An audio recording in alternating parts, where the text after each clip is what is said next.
Army of Two premier du nom a été développé par les studios montréalais d'Electronic Arts, tout comme sa suite Army of Two le 40e jour, ces deux TPS orientés coop étant sortis respectivement en 2008 et 2010. Si EA Montréal a participé au développement de ce troisième volet, intitulé le Cartel du Diable, c'est Visceral Games qui a assumé le plus gros du développement, et en particulier la branche québécoise du studio responsable de la série Dead Space. Sans bénéficier d'une aura monstrueuse, les Army of Two ont su fédérer une petite communauté de joueurs férus de coop grâce à une réalisation technique solide, un gameplay résolument focalisé sur le jeu en équipe et la possibilité de jouer en split screen local. Pour nous parler de ce nouvel épisode, nous avons rencontré sur Paris Heather Alexson, qui a débuté chez EA il y a 6 ans sur le premier Army of Two. Elle connaît donc bien la série et ce qui la différencie des autres TPS de la scène vidéoludique. Army of Two has always, from day one, been about co-op from the core. Like the entire game is based around playing as two players, playing as two characters, and our levels and all of our features have co-op in mind from the start. And I think this is the big thing that differentiates us from a lot of games that I think now you're seeing have co-op as sort of a mode or an add-on.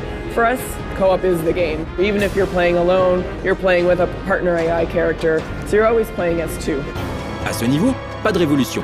Le Cartel du Diable possède bel et bien l'ADN de la série et n'est pas devenu entre-temps un jeu de survie, un tower defense ou pire encore, un jeu solo. Les fans peuvent donc être rassurés. Mais Visceral Games, en reprenant la licence, se l'est approprié pour ne pas se contenter de proposer un copier-coller des jeux précédents avec 2-3 nouveautés par-ci par-là. This time it was a little more than a tweak. We basically did a pretty big rehaul. We moved to a different engine that allowed us to do a lot more things with destruction. We really moved into a sort of action blockbuster style type of game that's very over the top, very action oriented, but really pushing it almost, a touch above reality. And then the other thing that we did was really focus a little bit more on story. So in the past there's been storylines in the game, but it kind of played a second fiddle.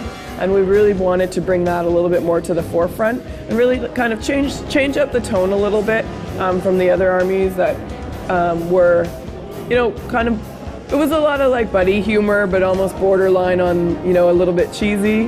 Whereas now, even though that camaraderie is still there and it's still light, there are a little bit more serious moments and we focus a lot more on that.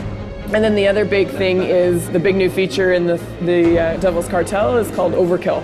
And it goes along with what I was saying about kind of this over-the-top mode. So basically, as you're playing together and you're playing cooperatively and strategically, you're earning points. And the more you play together, the higher value of points you earn. And they all go to filling what's called our overkill meter. And when that's full, you get to enter into this mode that's very like Rambo, over the top. You have unlimited ammo. It's a time-dilated state. There's lots of, the graphics change. Bon, il convient ici de préciser que le mode Overkill n'a rien d'une nouveauté, celle-ci étant déjà exploitée dans de nombreux jeux, et en particulier dans le premier Army of Two.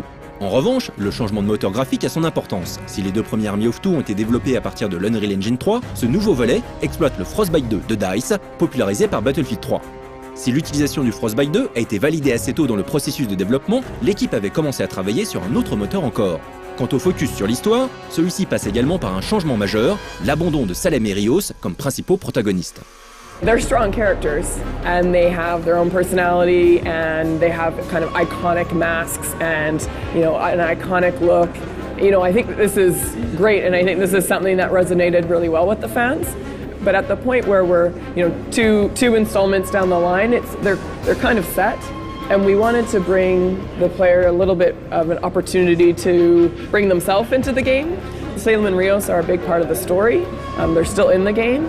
We really wanted to have the player be able to, do a lot more with mask customization and with, character customization in terms of the outfits.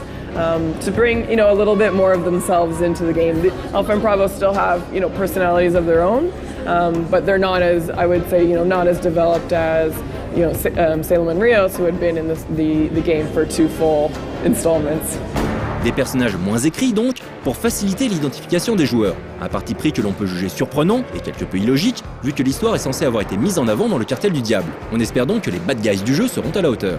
Le plus important dans Army of Two reste le coop, et en particulier le coop en écran splitté. Toujours présent, on peut se demander si ce mode local a été difficile à mettre en place avec le Frostbite 2. It was, because it didn't exist. It was something that we had to sort of build from the ground up, but it was absolutely something that we were not going to have in the game. This is a huge part of our game, and You know, players have their own style of how they play, and we absolutely didn't want to eliminate, I mean, obviously online, but we didn't want to eliminate playing just kind of couch co-op, right? So, it was really important for us to put it in. En revanche, le multijoueur compétitif, lui, n'a pas survécu pour totalement disparaître de ce troisième volet. Une décision qui limite forcément la durée de vie du jeu et que les développeurs justifient de manière très classique par on a préféré se focaliser sur la campagne coop. On ne va pas tourner autour du pot, Army of Two, le Cartel du Diable, fait un peu peur. Une orientation 100% action au détriment de nombreuses interactions coop présentes dans les précédents volets, un scénario plus sérieux basé sur des personnages moins présents, pas de multi-compétitif, un focus sur une nouveauté qui n'en est pas une, tout ça sans le reboot maladroit. Et le fait que les équipes de Visceral Montréal aient été licenciées par Electronic Arts une fois le jeu terminé n'est pas non plus rassurant. Le Cartel du Diable peut toujours s'avérer être un sympathique défouloir, mais si vous êtes fan de la série ou amateur de coop local, on ne saurait trop vous conseiller d'attendre la critique du jeu avant de le précommander ou de l'acheter.